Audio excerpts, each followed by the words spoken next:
Shadow's a silent warning. Mr. Andrews was a kind but reserved man who had lost his sight years ago in an accident.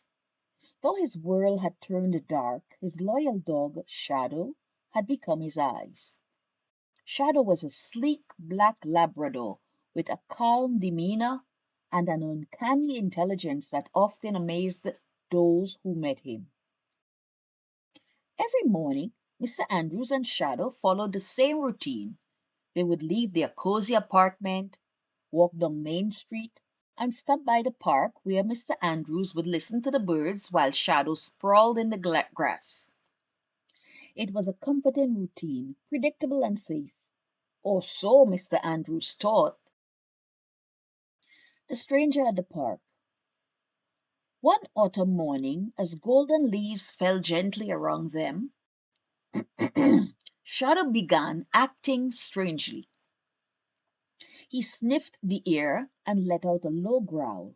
Mr. Andrews tilted his head. "What's wrong, boy?" he asked, reaching down to pat Shadow's head. Shadow's body was tense, and he stood protectively in front of Mr. Andrews. A man's voice suddenly interrupted. "Good morning, what a fine dog you have here," the stranger said cheerfully. His footsteps approached. Mr. Andrews nodded politely. "Yes, he's my guide. His name is Shadow." The man chuckled. "He's a beauty. Do you mind if I sit here?" "Not at all," Mr. Andrews replied. Though Shadow's growl deepened, the stranger laughed it off, calling Shadow overprotective, but something about his tone unsettled Mr. Andrews. An unsettling encounter.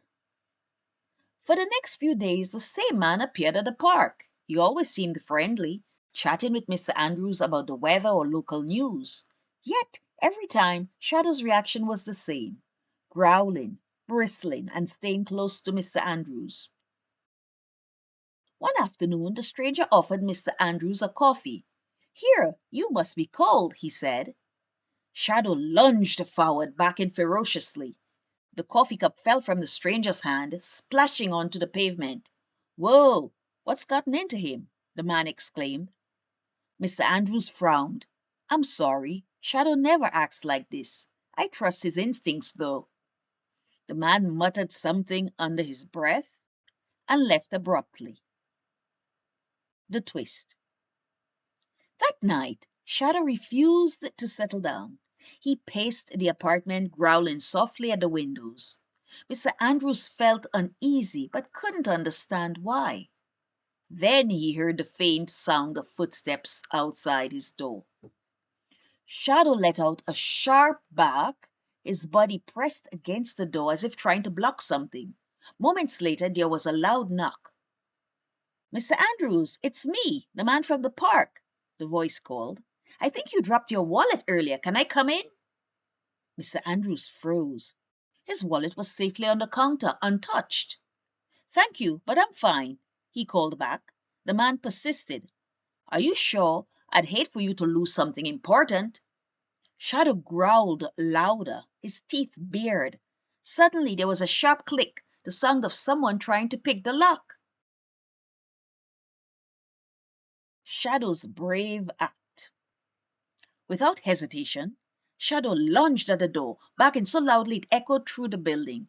The noise startled the man outside, and he fled down the hallway. Shadow kept barking until the distant sound of footsteps disappeared. Shaken, Mr. Andrews called the police. When they arrived, they discovered scratch marks on the lock and a small toolkit abandoned in the stairwell. The officer explained, "This man has been targeting blind residents in the area, pretending to be friendly before breaking into their homes." Mr. Andrews felt a wave of gratitude. "If it weren't for Shadow, I don't know what would have happened," he said, scratching the dog behind his ears. Shadow wagged his tail, as calm as ever. The bond that saved a life. From that day on, Mr. Andrews never doubted Shadow's instincts. The quiet dog had not only been his eyes but also his protector, sensing danger long before Mr. Andrews could. Their bond deepened, And Shadow became more than just a guide. He was a silent guardian, always watching over his best friend.